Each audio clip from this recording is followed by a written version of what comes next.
Hello friends, our subject is CVPDE and the subject code is 3130005 and continue unit 3 Lorentz series and residues.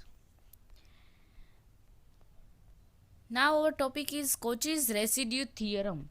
If f of z be analytic inside a simple closed curve C and on C except at a finite number of singular points inside C, then f of z dz is equal to 2 pi I bracket sum of the residue at singular point. સૌથી પહેલાં તો આપણે residue તમે singular point આગળ આપણે આગળના લેક્ચરમાં શીખી ગયા. આમાં આપણે કોચીઝ રેસિડ્યુ થિયરમ શું કહેવા માગે છે કે જેટલા સિંગ્યુલર પોઈન્ટ હોય એ બધા સિંગ્યુલર પોઈન્ટ આગળ રેસિડ્યુ ફાઇન્ડ કરવાના અને એનો સમ કરવાનો અને મલ્ટીપ્લાય બાય 2 પાઈ આઈ, ત્યારે તમને શું મળશે? F of Z integration F of Z DZ મળશે. તમને ખાલી એટલું જ કીધું હશે કે find integration F of Z DZ by residue theorem. તો તમારે શું કરવાનું છે? જેના સિંગ્યુલર પોઈન્ટ હોય, સિંગ્યુલર પોઈન્ટ એટલે ખ્યાલ છે કે તમારું જે એફ ઓફ ઝેડ ફંક્શન હોય એમાં ડિનોમિનેટર કયા પોઈન્ટ આગળ 0 થાય છે એ સિંગ્યુલર પોઈન્ટ હોય અને એ સિંગ્યુલર પોઈન્ટ એક એક આગળ તમારે રેસિડ્યુ ફાઇન્ડ કરવાના. એ આપણે આગળના ટોપિકમાં પણ સેમ વસ્તુ કરતા હતા, પણ આમાં એક જ લાઈન વધારેની એડ કરવાની. કઈ? તો કે એ જે સિંગ્યુલર પોઈન્ટ છે બધાના જે રેસિડ્યુ છે બધાનો સમ કરવાનો અને મલ્ટીપ્લાય બાય 2 પાઈ આઈ, ત્યારે તમને શું મળશે? એનું ઇન્ટિગ્રેશન મળશે. ઓકે, આ રેસિડ્યુ થિયરમવાળી મેથડ કહેવાય. તો એ ટાઈપના આપણે એક્ઝામ્પલ કરીએ. તો એના માટે આપણે શું, આ જે છે લાઈન એ ઓલરેડી આપણે આગળના લેક્ચરની જ લીધેલી છે, હાઉ ટુ ફાઇન્ડ રેસિડ્યુ. આ બંનેનો ફોર્મ્યુલા આપણે આગળ પણ યુઝ કરતા હતા, પણ આ ફોર્મ્યુલાનો તમારે રેસિડ્યુ ફાઇન્ડ કરવા માટે જરૂર પડશે કે સિમ્પલ પોલ હોય ત્યારે આ ફોર્મ્યુલા અને ઓર્ડર એન હોય ત્યારે માટે આ ફોર્મ્યુલા છે. તો આ ફોર્મ્યુલા તમારે યાદ રાખવા પડશે. આપણે આગળના લેક્ચરમાં પણ આનો યુઝ કરી લીધો છે. તો હવે એના એક્ઝામ્પલ જોઈએ. Determine the poles of the function F of Z is equal to Z square upon Z minus 1 whole square into Z plus 2 and residue at each point. શું કીધું છે? રેસિડ્યુ બધા પોઈન્ટ આગળ ફાઇન્ડ કરો. Hence evaluate F of Z DZ. જો આ વસ્તુ જ્યારે લખેલી હોય ત્યારે સમજવાનું કે એ બધા રેસિડ્યુનો તમારે સમ કરવાનો છે. ઓનલી તમને ખાલી ફંક્શન આ રીતનું આપેલું હોય તો તમારે રેસિડ્યુ ફાઇન્ડ કરવાના, અને ઇન્ટિગ્રેશન જેવી સાઇન દેખાય અને રેસિડ્યુ કીધું હોય ત્યારે બધા રેસિડ્યુના સમ કરી મલ્ટીપ્લાય બાય 2 પાઈ આઈ કરવાનું, એટલે કે કોચીઝ રેસિડ્યુ થિયરમ યુઝ કરવાનું. And where she is the circle mode Z is equal to 3, અને એનું તમને ક્રાઇટેરિયા પણ આપી દીધો છે કે mode Z is equal two શું છે? તો કે 3 છે. એની સિવાયના જે છે તમારે કોઈ પણ ફંક્શન, જે અહીંયા સિંગ્યુલર પોઈન્ટ કયા છે? તો કે 1 અને 2. જો 3 હોત ને તો ના ચાલે, કેમ કે 3ની 12 વયું જાય તો ના ચાલે, 4 હોય તો ના ચાલે. તો એનું તમારે સિંગ્યુલર પોઈન્ટ ફાઇન્ડ કરવાનું, એનું રેસિડ્યુ ફાઇન્ડ કરવાની જરૂર જ નથી. જે પોઈન્ટ સર્કલની અંદર હોય એના જ રેસિડ્યુ તમારે ફાઇન્ડ કરવાના છે. ઓકે, હવે આપણે ફાઇન્ડ કરીએ. F of Z has a simple pole at Z is equal to -2. Simple pole છે, અહીંયા ઉપર જે છે એક આપેલું નથી, કાંઈ તમારે જે ઘાત છે ઉપર આપેલી નથી, એટલા માટે simple pole. And pole of order 2 at Z2 is equal to 1. આમાં 2 આપેલી છે એટલા માટે કેવું થશે? Pole of order 2 at Z2 is equal to 1. અને તમને ક્વેશ્ચનમાં આપેલું છે mod Z is equal to 3. તો બોથ લાઇંગ ઇનસાઇડ સી, બંને પોઈન્ટ છે સર્કલની અંદર છે. તો બંને માટે તમારે રેસિડ્યુ અલગ અલગ ફાઇન્ડ કરવા પડશે. તો રેસિડ્યુ ફાઇન્ડ કરવા માટે જે છે આ પોઈન્ટ માટેનું જે રેસિડ્યુ ફાઇન્ડ કરવું પડશે એ કઈ મેથડ આવશે? તો કે limit Z tends to Z1 into Z minus Z1 into F of Z. પણ અહીંયા ઉપર 2 છે તો એના માટે કઈ આવશે? ડેરિવેટિવવાળી ફોર્મ્યુલા આવશે. અહીંયા તમને આગળ મેં લખાવી હતી એટલા માટે કે આ બંને ફોર્મ્યુલાનો યુઝ કરવાનો છે. તો એમાં જે ઘાતવાળી જે ફોર્મ્યુલા છે એમાં આનો યુઝ કરવાનો છે, અને જે સિમ્પલ છે એ માટે આનો યુઝ કરવાનો છે. ઓકે, તો આપણે એક્ઝામ્પલ કાઉન્ટ કરીએ. Residue F of Z Z1 એટલે -2, સિમ્પલ પોલ છે એટલા માટે limit Z tends to Z1 Z minus Z1 into F of Z. F of ઝેડની ફોર્મ્યુલા લખો એટલે કમ્પલસરી આ પોઈન્ટ તમારો ક્યાંક તો કેન્સલ થતો જશે. એ કેન્સલ થયા પછી જે તમારું ફંક્શન વધે એમાં ઝેડ ટેન્સ ટુ -2 મૂકી દો એટલે આન્સર આવશે 4/9. હવે સેકન્ડ તમારે રેસિડ્યુ ફાઇન્ડ કરવાનો છે. એને ઇક્વેશન નંબર 1 આપી દેવાનું, અને residue F of Z Z2 is equal to residue F of Z 1 જે છે એ તમારું કેવું છે? પોલ ઓફ ઓર્ડર 2 છે, એટલા માટે અહીંયા શું આવશે? 1/1 ફેક્ટોરિયલ. એટલે એ ફેક્ટોરિયલ થાય એટલે એ શું લખ્યું છે આપણે ત્યાં લખ્યું નથી. જો 2 કોઈ ફેક્ટોરિયલ હોય 3 ઘાતવાળું તો તમારે આગળ 1/2 ફેક્ટોરિયલ આવત, પણ 1/1 ફેક્ટોરિયલ એટલે એ 1 જ થાય, એટલા માટે સ્ટેપ લખ્યું નથી. Limit Z tends to 1 d by dz શું આવશે Z minus Z2 square. Z2 એટલે શું છે તો કે 1 છે અને સ્ક્વેર શું કામ લખ્યો છે કેમ કે અહીંયા કઈ ફોર્મ્યુલા આપણે જે છે એવું છે સેકન્ડ ઓર્ડર છે એટલે કે એનની વેલ્યુ કેટલી છે 2 છે એટલા માટે અહીંયા 2 છે into F of Z. F of Z એ તમારું જે ફંક્શન છે એ લખી નાખવાનું. એમાં ઝેડ માઇનસ 1નો સ્ક્વેર એ કેન્સલ થશે અને બાકીનું જે વધશે એનું 1 ટાઈમ તમારે ડેરિવેટિવ કરવાનું છે. તો ડેરિવેટિવ માટે તમારે કયો રૂલ યુઝ કર્યો છે તો કે ડિવાઇડનો છેદ એમનેમ અંશનું વિકલન માઇનસ અંશ એમનેમ છેદનું વિકલન છેદમાં છેદનો વર્ગ. એ પ્રમાણે આ ફોર્મ્યુલા યુઝ કરી છે. ફરી જે ફંક્શન વધે એમાં z ટેન્સ ટુ 1 મૂકી એટલે આન્સર આવ્યો 5/9. તો પહેલું આવ્યું 5/9 અને સેકન્ડ મળી ગયું 4/9 અને 5/9. તો રેસિડ્યુ થિયરમ પ્રમાણે શું આવશે બંનેનો તમારે શું કરવાનો છે સમ કરવાનો છે multiply by 2πi. Residue theorem use કર્યું છે 2πi ઇન્ટુ બંનેનો એડિશન કર્યો છે 4/9 પ્લસ 5/9 એટલે કે 9/9 એટલે 1. તો આન્સર આવશે 2πi. નેક્સ્ટ એના પછી ક્વેશ્ચન ઇવેલ્યુએટ. હવે તમને એક ઇન્ટિગ્રેશન આપેલું છે એમાં સર્કલ કયું છે ને એ તમને અહીંયા લખેલું છે C2. 2નો મતલબ કે એની રેડિયસ કેટલી છે 2 છે અને કાઉન્સમાં 0 છે તો એનો મતલબ કે તમારું સેન્ટર 0 0 છે. આ તમારે હવે ખાસ કરીને કીધું છે. હું તમને એમ કહું કે C3i તો એનો મતલબ કે એનું રેડિયસ કેટલી છે 3 છે અને i એનું સેન્ટર છે. i એટલે શું થયું 0 1 તો 0 1 એનું સેન્ટર થાય એટલે તમને અહીંયા જે ક્વેશ્ચન આપેલો છે C2i અથવા C230 કે આ રીતનું કોઈ પણ તો એના ઉપરથી તમારે ફિગર દોરતા આવડવી જોઈએ. કયો રિજિયન છે એ ખ્યાલ આવવો જોઈએ. અને તમારે અહીંયા જે છે એ આપણું ફંક્શન છે ઇવેલ્યુએટ કીધું છે અને બાય કોચ આમાં ક્વેશ્ચનમાં તમને એવું પૂછ્યું હોય કે બાય રેસિડ્યુ થિયરમ. તો સૌથી પહેલાં તમારે કયા પોઈન્ટ આગળ એ 0 થાય છે એટલે કે સિંગ્યુલર પોઈન્ટ એના કયા છે એ ચેક કરો. તો 0 i એન્ડ માઇનસ i આ 3 પોઈન્ટ કેવા થાય છે સિંગ્યુલર પોઈન્ટ થાય છે. હવે 3 પોઈન્ટ એ આ સર્કલની અંદર સમાઈ જાય છે કે નહીં ચેક કરી લ્યો. C2 જે છે સર્કલ કયું દોર્યું છે આપણે 2 રેડિયસ 2 વાળું સર્કલ ડ્રો કર્યું છે. i અને માઇનસ i એટલે અહીંયા i છે 0 1 અને 0 -1 અને જે 0 એટલે કે 3 પોઈન્ટ જે છે Z1 Z2 અને Z3 એ 3 સર્કલની અંદર છે ઇનસાઇડ છે. તો આપણે 3 પોઈન્ટ આગળ સિંગ્યુલર રેસિડ્યુ ફાઇન્ડ કરવા પડશે. Z1 is equal two 0 i and minus r i singular point and r lies inside C2 plus 0. હવે 3 વારાફરતી આગળ એનું રેસિડ્યુ ફાઇન્ડ કરી લઈએ. પેલો પોઈન્ટ છે Z1 એટલે 0 તો 0 જે છે એ કેવો છે તો કે 0 આ 3 પોઈન્ટ તમે જોઈ શકો છો 3 પોઈન્ટ કેવા છે એના ઘાત એકે છે નહીં એટલે 3 સિમ્પલ પોઈન્ટ છે. તો સિમ્પલ માટેની જ તમારે ફોર્મ્યુલા એપ્લાય કરવાની છે.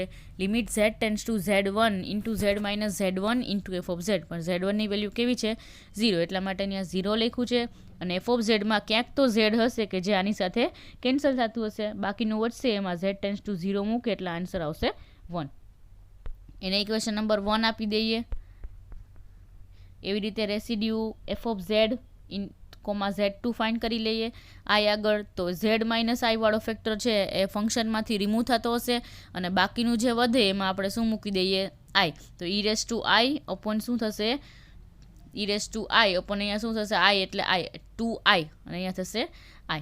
ઓકે તો ત્યાં શું થઈ જશે માઇનસ e⁻i અપોન 2. નેક્સ્ટ એના પછી residue F of Z Z3 એટલે માઇનસ i Z3 એટલે માઇનસ i આપણો ફોર્મ કેવું હોય આ રીતનું હોય Z માઇનસ Z3 પણ આની વેલ્યુ જો માઇનસ i હોય તો આ માઇનસ માઇનસ કેવા થઈ જશે પ્લસ એટલે કે Z પ્લસ i. તો Z પ્લસ i નામનો ફેક્ટર જે છે એ ડિલીટ થશે કરવાનો અને બાકીનો જે વધે એને રેસ્ટ શું લગાડી દેવાનું Z tense two minus i. તો આન્સર આવશે માઇનસ e⁻i/2. ઓકે હવે 3 રેસિડ્યુ મળી ગયા આપને. તો 3 રેસિડ્યુનો શું કરવાનો છે આપણે સમ કરવાનો છે અને મલ્ટીપ્લાય બાય 2πi. તો 2πi bracket residue F of Z 0 plus residue F of Z i plus residue F of Z minus i. 3નો આપણે એડિશન કરશું માઇનસ કોમન કાઢશું એટલે આ જે ફોર્મ્યુલા છે કોની છે કોસ આઈની છે કોસ 1ની છે સોરી કેમ કે આઈનો કોફિશિયન્ટ શું છે ત્યાં 1. તમને એવું કીધું હોય e⁻xi plus e⁻y minus XI upon 2 is equal two cos x, આવી એક ફોર્મ્યુલા હતી, આપણે આગળ પણ લખેલી હતી. તો એ ફોર્મ્યુલા અહીંયા યુઝ કરી છે. આઈનો કોફિશિયન્ટ 1 છે એટલા માટે ત્યાં શું આવે છે 1. તો આપણો આન્સર આવ્યો 2 પાઈ આઈ બ્રેકેટ 1 માઇનસ કોસ 1. ઓકે, હવે નેક્સ્ટ એક્ઝામ્પલ સેમ એના જેવો જ છે. Evaluate C2I. જો તમે C2I તો આના ઉપરથી તમે જોઈ શકો છો કે તમારું જે સર્કલ છે એ 2 રેડિયસવાળું હશે અને આઈનો મતલબ શું થાય તો કે 0,1. તમારે પોઈન્ટના ફોર્મમાં લખો હોય તો શું થશે 0,1. તો એ તમારું શું થશે સેન્ટર થશે. તો એ ટાઈપનું તમારે ફિગર ડ્રો કરવાની છે કે જેનું સેન્ટર 0,1 હોય અને રેડિયસ 2 હોય. હવે એમાં પોઈન્ટ કયો છે તો કે ડિનોમિનેટરમાં શું દેખાય છે તમને z² + 4 રેસ ટુ ક્યુબ છે. ક્યુબ એટલે શું આવી ગયું પોલ ઓફ ઓર્ડર 3. તો પોલ ઓફ ઓર્ડર 3 વાળી તમારે ફોર્મ્યુલા યુઝ કરવાની છે. કઈ તો કે 1/n-1 ફેક્ટોરિયલ વાળી જે ફોર્મ્યુલા છે એ તમારે અહીંયા એપ્લાય કરવાની છે કે જેમાં એનની જગ્યાએ શું છે 3 છે. ઓકે, તમારું જે સર્કલ છે પણ તમને ક્વેશ્ચન આપી દીધો છે કે વિથ પોઝિટિવ ઓરિએન્ટેશન તમારું C2 + I આપેલું છે અને I is equal two 0,1 and C2 means radius 2 એ તમને બતાવ્યું છે. તો સૌથી પહેલાં ફંક્શન છે એમાં ડિનોમિનેટર કયા પોઈન્ટ આગળ 0 થાય છે એ ચેક કરો. z² + 4 એટલે z-2i ને z+2i, z1 અને z2. હવે તમે આ બંને પોઈન્ટ છે એ કેમાં આવેલા છે તો કે 2i એટલે શું થશે 0,2 અને -2i એટલે 0,-2. હવે તમારો જોશો તો પોઝિટિવ જ છે, અહીંયા ક્યાંય પોઝિટિવ ઓરિએન્ટેશન છે એટલે કે ઉપરના પાર્ટમાં જ છે. -2i ક્યાં આવે તો કે નીચે આવે. તો Z1 એક જ તમારો જે છે એ સર્કલની અંદર આવે છે, Z2 અંદર આવતું નથી. તો એનો મતલબ કે તમારે એક જ રેસિડ્યુ ફાઇન્ડ કરવાનું રહેશે. સેકન્ડ રેસિડ્યુ ફાઇન્ડ કરવાનું જરૂર જ નથી કેમ કે એ 0 આવશે. રેસિડ્યુ f ઓફ Z1 એટલે અહીંયા બતાવ્યું છે Z1 belongs to C2 + I and Z2 does not belongs to C2 + I. આ ઇનસાઇડ છે અને આઉટસાઇડ છે. કે residue f of Z1 is equal to residue f of Z, 2i. રેસ ટુ કેટલા હતા 3 હતા એટલા માટે આગળ આવશે 1/2 ફેક્ટોરિયલ. આ ફોર્મ્યુલા લખેલી છે 1/n-1 factorial limit z tends to Z1 d⁻n-1 upon dz⁻n-1 into z-z1 into f of Z. nની જગ્યાએ 3 આવશે અને Z1ની જગ્યાએ 2i આવશે. તો આપણે બધા ચેન્જ કરીએ અને f ઓફ Z ની જગ્યાએ તમારું જે ફંક્શન છે એ કયું ફંક્શન હતું z² + 4 રેસ ટુ ક્યુબ. તો આના પાર્ટ પાડ્યા z+2i અને z-2i અને બંનેને રેસ ટુ ક્યુબ આપી દીધો. હવે આ જે છે એ કમ્પલસરી કેન્સલ થતું હોવું જોઈએ અને બાકીનું જે વધે એટલે કે 1/z+2i રેસ ટુ ક્યુબ એનું તમારે 2 ટાઈમ્સ ડેરિવેટિવ કરવાનું છે વિથ રિસ્પેક્ટ ટુ z. તો તમે 2 ટાઈમ્સ ડેરિવેટિવ કરશો એટલે આન્સર આવશે 12 × z+2i રેસ ટુ -5 અને એમાં zની જગ્યાએ 2i મૂકો એટલે સિમ્પ્લિફાય કરો એટલે આન્સર શું આવશે -3i/512. ઓકે, આ સિમ્પ્લિફાય જ કરેલું છે તમે જોઈ શકો છો ત્યાં બાય કોચીઝ રેસિડ્યુ થિયરમ. હવે તમારું રેસિડ્યુ અહીંયા સમ કરવાની જરૂર જ નથી કેમ કે શું હતું એક જ રેસિડ્યુ મળ્યું હતું તમારું. તો એક જ રેસિડ્યુ મૂકી અને મલ્ટીપ્લાય બાય 2y કરી નાખવાનું એટલે એ તમારો answer 3π/256. Okay, next example evaluate e⁻²z upon z+1 cube. હવે તમે અહીંયા જોઈ શકો છો રેસ ટુ ક્યુબ છે એટલે પોલ ઓફ ઓર્ડર 3 આવશે. વેર c is the ellipse 4x² + 9y² is equal two 16. તમારું ઇલિપ્સ જે છે તમે જોશો તો આ રીતે તમારું ઇલિપ્સ ડ્રો થશે નહીં. કઈ રીતે થશે તો કે અહીંયા yનો કોફિશિયન્ટ શું છે 3 એટલે અહીંયા 3 3 આવશે અને અહીંયા આવશે 2 2. તો તમારા પોઈન્ટ કયા છે તો કે z ઇઝ ઇક્વલ ટુ -1 છે. તો -1 જે છે એ અહીંયા -1 છે સર્કલની અંદર જ છે એટલે તમારો જે પોઈન્ટ છે સિંગ્યુલર પોઈન્ટ એ સર્કલની અંદર છે એટલે એના માટે તમારે રેસિડ્યુ ફાઇન્ડ કરવો પડશે. Here f of z is equal to e⁻² upon z+1 cube has a pole of order 3 at z is equal to -1 which lies within c. હવે એના માટે રેસિડ્યુ ફાઇન્ડ કરીએ પણ તમારે કઈ ફોર્મ્યુલા યુઝ કરવાની રહેશે n-1 ફેક્ટોરિયલ વાળી. Residue f of z -1 is equal two 1/2 factorial. Order 3 છે એટલે 2 ટાઈમ્સ ડેરિવેટિવ કરવાનું અને અહીંયા તમારે લખવાનું z-z1 શું છે -1 છે તો માઇનસ ત્યાં પ્લસ થશે એટલે z+1 અને રેસ ટુ શું છે n એટલે 3 એ કેન્સલ થશે e⁻²z વધશે અને જે વધે એનું 2 ટાઈમ્સ ડેરિવેટિવ કરશો એટલે e⁻²z × 4 અને ફરી z ટેન્ડ્સ ટુ -1 મૂકો એટલે આન્સર આવશે 2 ઇન્ટુ e⁻².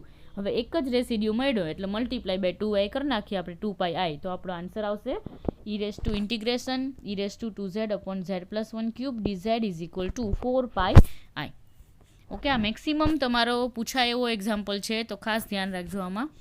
નેક્સ્ટ એના જેવા જ એક્ઝામ્પલ આપણે બધા લીધા છે આ લેક્ચરમાં. Evaluate C40. તો C40 એટલે તમે જોઈ શકો છો કે 4 આપેલું છે તો 4 રેડિયસવાળું અને 0 આપેલું છે એટલે કે 0 0 સેન્ટરવાળું. ફંક્શન આપેલું છે e⁻² પ્લસ π² 2. હવે z² પ્લસ π² રેસ્ટ ટુ 2 છે. હવે આના તમારે સૌથી પહેલાં સિંગ્યુલર પોઈન્ટ ફાઇન્ડ કરવાના અને એ પોઈન્ટ બંને અંદર આવે છે કે નહીં ચેક કરો. z plus pi z minus pi plus or minus pi છે અને ઓર્ડર કેટલો છે એનો 2 છે. એટલે કે તમારે ફેક્ટર કઈ ફોર્મ્યુલા યુઝ કરવાની રહેશે? 1/n-1 ફોર્મ્યુલાવાળી, n-1 ફેક્ટોરિયલવાળી જે છે ઓર્ડર 2 છે એટલે 1 ટાઈમ ડેરિવેટિવવાળી ફોર્મ્યુલા આવશે. ઓર્ડર 3 હોય તો 2 ટાઈમ્સ ડેરિવેટિવ આવે. ફિગર તમે જોઈ શકો છો આ z1 અને z2 બંને અંદર જ આવશે કેમ કે આખો જે છે સર્કલ કેવો છે 4 રેડિયસ 4 વાળો છે અને સેન્ટર 0 એટલે અહીંયા પણ -4 હોય અને અહીંયા પણ 4 હોય તો 4 સુધીના બધા પોઈન્ટ અંદર આવે. તો આ તો પાઈ આઈ જ છે તો પાઈ એટલે શું થાય 3.14. તો 3.14 એટલે સમથિંગ એટલામાં જ ક્યાંક તમારી વેલ્યુ આવી જશે. એટલે બંને અંદર આવશે, પોઝિટિવ પાર્ટવાળું અને નેગેટિવ પાર્ટવાળું બંને આવશે. તો બંને માટે તમારે રેસિડ્યુ ફાઇન્ડ કરવા પડશે. તો રેસિડ્યુવાળી અહીંયા ફોર્મ્યુલા લખેલી છે 1/1 ફેક્ટોરિયલ 1 ટાઈમ ડેરિવેટિવ. આ જે પોઈન્ટ છે એ આની સાથે કેન્સલ થશે. બાકીનું જે વધે એનું 1 ટાઈમ ડેરિવેટિવ કરો. ફરી પાછો અહીંયા ડિવાઈડનો રૂલ યુઝ કર્યો છે અને જ્યાં z હોય ત્યાં શું મૂકી દેવાનું? પાઈ આઈ. તો આન્સર આવશે -pi plus I into e⁻²i/4π³. હવે એવી જ રીતે -πi વાળું તમે કરશો એટલે અહીંયા ચેન્જ કેટલો થશે? તો કે અહીંયા પ્લસની જગ્યાએ શું આવી જશે? માઇનસ આવી જશે. અને અહીંયા જે છે માઇનસની જગ્યાએ ત્યાં શું આવી જશે? પ્લસ આવી જશે. એટલે કે પ્લસવાળું કેન્સલ થશે અને બાકીનું જે વધશે એ માઇનસવાળું વધશે. એમાં ફરી તમારે ડિવાઈડનો રૂલ યુઝ કરવાનો છે. તો ચેન્જ ખાલી એટલો જ થશે, આઈની જગ્યાએ શું આવી જશે? ત્યાં -i એટલો જ ચેન્જ થશે. શું કામ? કેમ કે એનો કન્જ્યુગેટ છે. પાઈ આઈનો કન્જ્યુગેટ શું છે? -પાઈ આઈ. તો એનો આન્સર તમે સિમિલર કરીને પણ લખી શકો. Residue f of z minus pi I is the conjugate of residue f of z pi I. So આના ઉપરથી આપણે આ લખી શકીએ પ્લસ આઈની જગ્યાએ શું લખવાનું છે? -i. હવે બંને રેસિડ્યુ મળી ગયા તો બંને રેસિડ્યુનો સમ કરી લઈએ અને આગળ 2πi એટલે આન્સર આવશે i/π. નેક્સ્ટ એના પછી એક્ઝામ્પલ tan z. તો tan z છે એ થોડુંક અલગ છે કે the integrate has the pole. હવે તમને ડિનોમિનેટર ક્યારે 0 થાય એ તમારે વિચારવાનું છે. તો tan z એટલે એ શું થયું? 1/cot થયું. તો કોટ ક્યારે 0 થાય? તો કે π/2 અને -π/2 within mod z is equal to 2. π/2 એની આગળ પણ થાય 3π/2 પણ એ પાછું 2 કરતાં વેલ્યુ મોટી થઈ જાય એટલા માટે 3.14/2 હોય. પાઈ એટલે શું થાય? 3.14/2 એટલે 2 થી કેવી થશે? નાની થશે. તો બે જ તમારી પાસે વેલ્યુ રહેશે π/2 અને -π/2. તો આ જે ફંક્શન છે એમાં તમારે π/2 આગળ રેસિડ્યુ ફાઇન્ડ કરવો પડશે અને -π/2 આગળ રેસિડ્યુ ફાઇન્ડ કરવો પડશે. તો રેસિડ્યુની ફરીથી ફોર્મ્યુલા કઈ છે? બંને પાછું જે છે એ કેવો છે? સિમ્પલ પોલ જ છે. તો limit z tends to z1 into z minus z1 into f of z. z minus z1 એટલે π/2, અહીંયા પણ π/2 અને tan z. તો હવે ડાયરેક્ટ મેં આના ઉપરથી આમ લખેલું છે, અહીંયા સમજાવ્યું છે કે tan z એટલે શું થાય? 1/cot z. અને cot z એટલે તમે આ રીતે લખી શકો tan બ્રેકેટ π/2 માઇનસ z અને આપણું ફોર્મ z માઇનસ π/2 છે. અહીંયા π/2 માઇનસ z છે તો ટેનમાંથી માઇનસ કોમન નીકળે એટલા માટે ઓલી ફોર્મ્યુલા છે tan of minus theta is equal two શું થાય? tan થીટા થાય. તો એટલા માટે આમાંથી આપણે માઇનસ કોમન કાઢ્યો અને આન્સર આવશે cot z is equal to -tan z minus π/2. આ આપણે લખી શકીએ. આગળ ઘણી બધી ફોર્મ્યુલા આપણે આવી ગઈ છે. તો જ્યારે કોટ હોય અને એમાંથી આપણે ફંક્શન ચેન્જ કરવું હોય ત્યારે શું આવશે? π/2 માઇનસ z આવશે અને કોટનું શું થઈ જશે? tan થઈ જશે. ખાલી જો અહીંયા પાઈ હોય તો વિધેય બદલે નહીં. ઓકે, તો આપણો આનો આન્સર શું આવશે? -tan z minus π/2. તો ડાયરેક્ટ મેં આ લખી નાખ્યું છે tan z ની જગ્યાએ -tan z માઇનસ π/2 લખી શકું ડિનોમિનેટરમાં. તો આ રીતે લખ્યું. તો હવે આ ફોર્મ્યુલા થઈ ગઈ. કઈ formula? tan theta upon theta is equal two શું થાય? 1. તો આ જે છે એ તમારી આના બદલામાં તમે શું લખી શકો? 1 લખી શકો. અને માઇનસ તો ઓલરેડી હતા જ બાર, તો આપણો આન્સર આવી ગયો -1. એવી જ રીતે આપણે સેકન્ડ જે છે -π/2 એના માટે આગળ રેસિડ્યુ ફાઇન્ડ કરીએ તો ચેન્જ કેટલો થશે? અહીંયા માઇનસની જગ્યાએ શું છે? અહીંયા પ્લસ આવી જશે. એ શું કામ? કેમ કે કોટ ઝેડ જો અહીંયા તમે જોશો તો અહીંયા π/2 હોય અને π/2 ને પ્લસ કરો એટલે સેકન્ડ ક્વાડ્રન્ટ આવે. સેકન્ડ ક્વાડ્રન્ટમાં કેવું હોય? tan કેવું હોય? ત્યાં માઇનસ હોય. એટલા માટે cot Z is equal to -tan π/2 plus Z હોય. અહીંયા ઓલ STC પ્રમાણે સાઇન જ કેવું હશે? પ્લસ હશે, બાકીનું માઇનસ હશે. તો કોટ ઝેડ ઇઝ ઇક્વલ ટુ શું આવશે? -tan π/2 plus Z. ઓકે, તો આ 10 ને આપણે અહીંયા નીચે આપણે શું લખી શકશું? કોટ લખી શકશું. અને એ કોટની જગ્યાએ આપણે શું લખ્યું? tan π/2 plus Z. આગળ શું છે? માઇનસ. ફરી આપણે આ ફોર્મ્યુલા આવી ગઈ. આ બંને એંગલ ઇક્વલ છે તો tan theta upon theta is equal to 1. આગળ માઇનસ વધ્યો એટલે એનો આન્સર આવી ગયો -1. બંને -1 આવ્યા તો આ બંનેની જગ્યાએ આપણે શું મૂકી દઈએ? ત્યાં -1 મલ્ટીપ્લાય બાય 2πi. તો આપણો આન્સર આવશે -4πi. મેક્સિમમ પૂછાયું છે રેસિડ્યુ થિયરમ 7 માર્ક્સમાં પૂછાય છે, તો ખાસ કરજો આ. Okay, thank you. Subscribe now and press the bell icon. Never miss an update.